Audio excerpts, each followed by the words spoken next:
Yeah, it's been a while since I've made a news video, but it's about time I get on it. So I'm finally going to do a few news stories.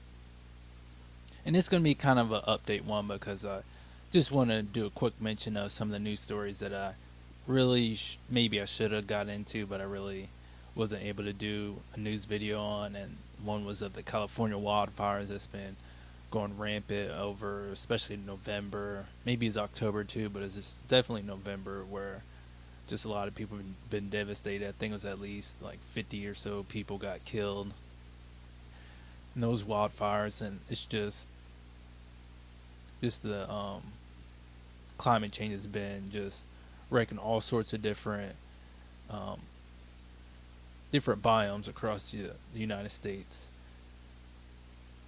and across the world. But it's just that since I'm in the U.S. and a lot of us Americans are really America focused, we really don't see some of the catastrophic climate change issues that are going on all across the world.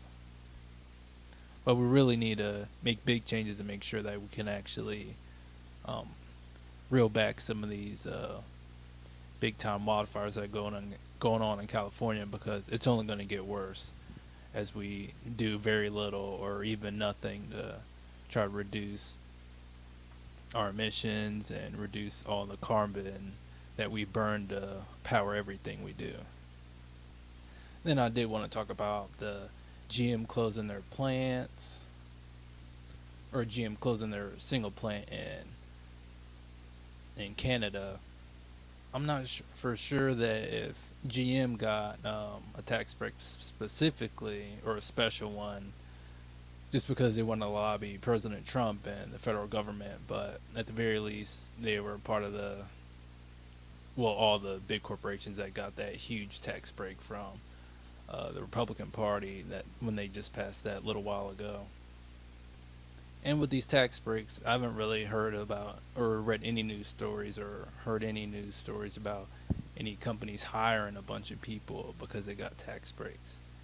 And a lot of it is because of business. When GM or even Caterpillar, because Caterpillar is also closing a plant, and this is in Illinois, but because GM they got a tax break, they weren't going to automatically hire more people, because that's just going to reduce their profits if they hire more people.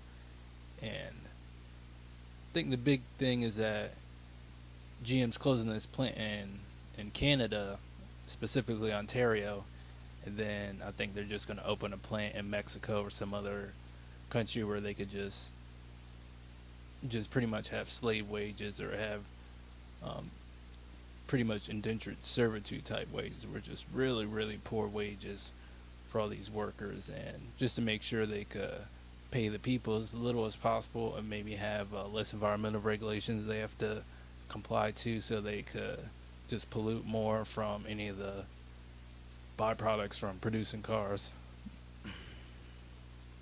or trucks. So I think maybe a little bit of them closing is because they're discontinuing some of the sedans that they're making, and they're just going to make more SUVs. And if that's the case, that barely anybody wants to buy any sedans, and because everybody's buying SUVs, then that's understandable. But if they're closing this plant and then not actually just having this plant stay open and just produce some of those SUVs there instead of a poor country, that's where the big problem comes with society, is that you're just gutting all the good paying jobs, and people are going to suffer. There's just going to be a wake of destruction and suffering behind that GM's leaving behind. So we really got to crack down on some of this shit.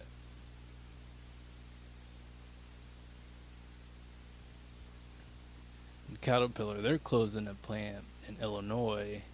This story is actually from yesterday. Yes, from yesterday. But this article does talk about how the unions actually helped get this plant closed, or at the very least, they didn't do anything to back the workers in making sure that Caterpillar didn't stay open.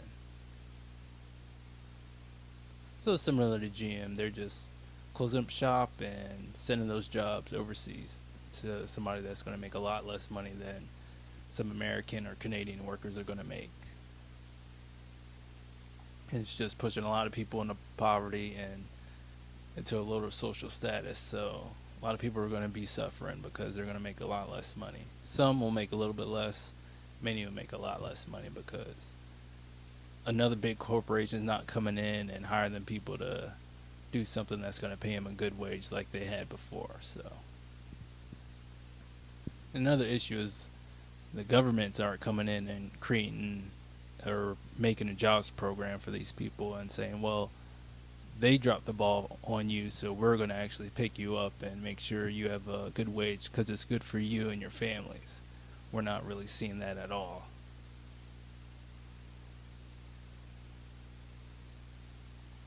So what we need to do is start protesting like what the French people are doing.